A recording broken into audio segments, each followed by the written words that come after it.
आसिम वकार, all right. Asim वकार साहब, जरा आप ही बताइए भाई, ये औरंगजेब के लिए कुछ लोगों के मन में इतनी मोहब्बत क्यों है जो इस मुद्दे को टकराव की स्थिति में बदल देते हैं? आसिम वकार। देखिए, सबसे पहली बात तो पूरी खबर चलाइए। जो नागपुर में हुआ है उसके लिए मैं एक अपडेट दे दूं आपको। बगैर इजाजत के प्रदर्शन करने के लिए प्रदर्शनकारियों के ऊपर एफआईआर दर्ज हुई है। 3 लोग अरेस्ट हुए हैं। औरंगजेब के लिए जो आप जुलूस निकाल रहे थे, जो प्रदर्शन कर रहे थे उनकी कब्र के लिए, उसमें जो चादर इस्तेमाल की थी आप लोगों ने, बीजेपी वालों को बता रहा हूं, बजरंग दल वालों ने, उस चादर पर कुरानिक आयतें लिखी हुई थी, अल्लाह मोहम्मद के नाम लिखे हुए थे। उनको पैरों से कुचल रहे थे आप। आपका इरादा औरंगजेब के लिए प्रदर्शन नहीं था। आपका इरादा कुरान की और इस्लाम की बेहुरमती करने का था। इसको क्यों नहीं बोल रहे टीवी पर आप लोग? आप दिखा रहे औरंगजेब के लिए पूरा मुसलमान इकट्ठा हो गया। हमारे और हम मुसलमानों के पूर्वज मंगोल आपके मुगल नहीं हैं। हमारे पूर्वज ना जिना है ना मुगल हैं। हमारे पूर्वज हैं मोहम्मद सल्लल्लाहु अलैहि वसल्लम, हजरत अली, इमाम हुसैन, इमाम हसन, हजरत उमर फारूक आजम, अबू बकर सिद्दीक रज़ियल्लाहु अन्हु, उस्मान गनी। आप इस बात को क्यों भूल रहे हैं? दूसरी बात, मैंने बीजेपी प्रवक्ता की अभी एक बात सुनी। उन्होंने कहा कि औरंगजेब इतना क्रूर था कि उसने गुरु गोविंद साहिब जी के 2 साहबजादों का कत्ल कर दिया। हम भी कह रहे हैं क्रूर था, नहीं करना चाहिए था। लेकिन 1984 में हजारों सिखों का कत्लेआम किया गया, नरसंहार किया गया। सिखों को उन्हीं की पगड़ियों में बांधकर जिंदा जलाया गया। क्या वो सिख गुरु गोविंद सिंह साहब की औलादे नहीं थे? उनके बेटे नहीं थे? क्या जो अमृतसर में गोल्डन टेंपल में बब्बर खालसा के चीफ जनरल सिंह भिंडरेवाला के साथ हजारों सिखों को मारा गया, क्या वो सिख गुरु गोविंद सिंह साहब की औलादे नहीं है? उनके बेटे नहीं है गुरु गोविंद सिंह के? 2 बेटों के लिए आप कह रहे हो कब्र उखाड़ के फेंक दो, तो क्या फिर आप यहां पे ये डिमांड करेंगे कि इंदिरा गांधी जी की और राजीव गांधी जी की जो समाधियां उनको उखाड़ेंगे आप सरदारों के नरसंहार के लिए?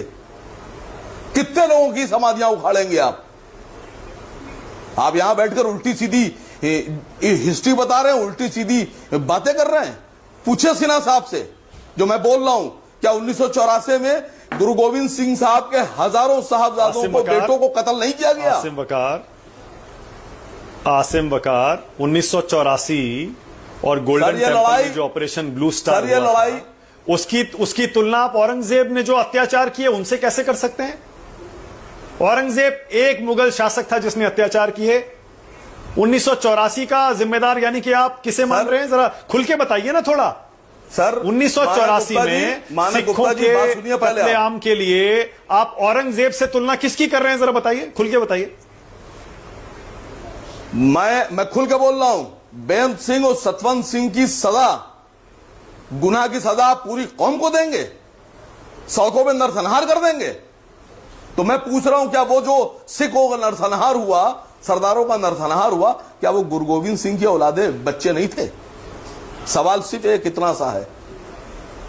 दूसरी बात, आप यहां बैठकर, सर आप औरंगजेब पे बात कर रहे हैं, अंग्रेजों की कब्रें क्यों नहीं खोदेंगे आप?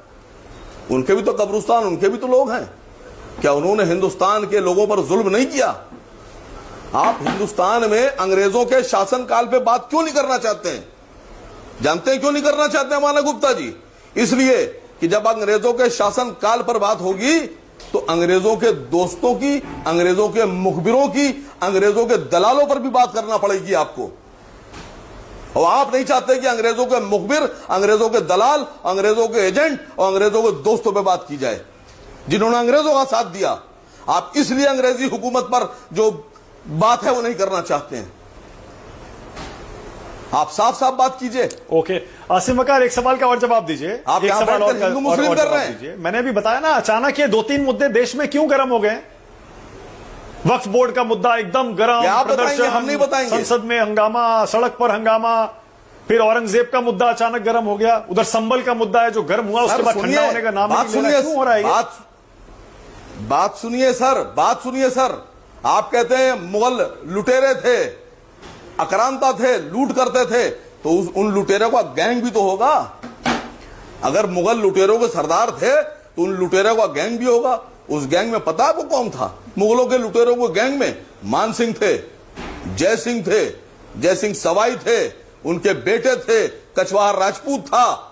अगर आप कब्र हटाना चाहते हैं मुगलों की और औरंगजेब की, तो भी मान सिंह रोड का नाम बदलिए, जय सिंह रोड का नाम बदलिए, जयपुर का नाम बदलिए, जयपुर को हटाइए। जयपुर में जो आपका राजस्थान की सरकार है, उसमें आप मुगल शासकों के जो साथी थे, उनके वंशजों को आप बनाते हैं डिप्टी सीएम।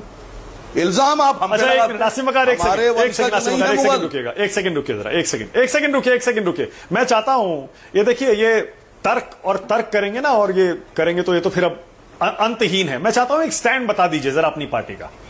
औरंगजेब क्या अच्छा शासक था या क्रूर था, और क्या उसकी कब्र हटनी चाहिए या रहनी चाहिए? क्लियर स्टैंड बता के जाइएगा मुझे आज। बिल्कुल क्लियर बता के जाऊंगा। मैं कह रहा हूं औरंगजेब अगर हटाएंगे आप, तो औरंगजेब से जुड़े उनके साथियों को भी हटाना पड़ेगा। आप मान सिंह के ऊपर क्यों नहीं बोल रहे हैं? आप जय सिंह पे क्यों नहीं बोलते हैं? आप डरते हैं जय सिंह पर बोलने से? मतलब आप मुसलमानों पर तो आरोप लगा देते हैं कि मुगलों के समर्थक हैं हम। आप पूरे मुसलमानों को आप बता देते हैं सब मुगल हैं। लेकिन जब आपसे पूछा जाता है कि मुगलों का साथ देने वाले, और वो बुरा था या अच्छा शासक था? के वंशजों को आप डिप्टी सीएम क्यों बनाते हैं? औरंगजेब अच्छा शासक था या बुरा था? ये तो दिया कुमारी जी से पूछिए आप जाकर, ये दिया कुमारी जी से पूछिए जाकर। मेरे रिश्तेदार नहीं थे अकबर, उनके रिश्तेदार थे। आप राजपूतों से क्यों नहीं पूछते हैं कि अच्छा शासक था बुरा शासक था, जिनकी रिश्तेदारियां हैं मुगलों में? सारी जवाब आसिम बकार देंगे, राजपूत नहीं देंगे। ओके, तो इन सिरा जवाब दीजिए, उसके बाद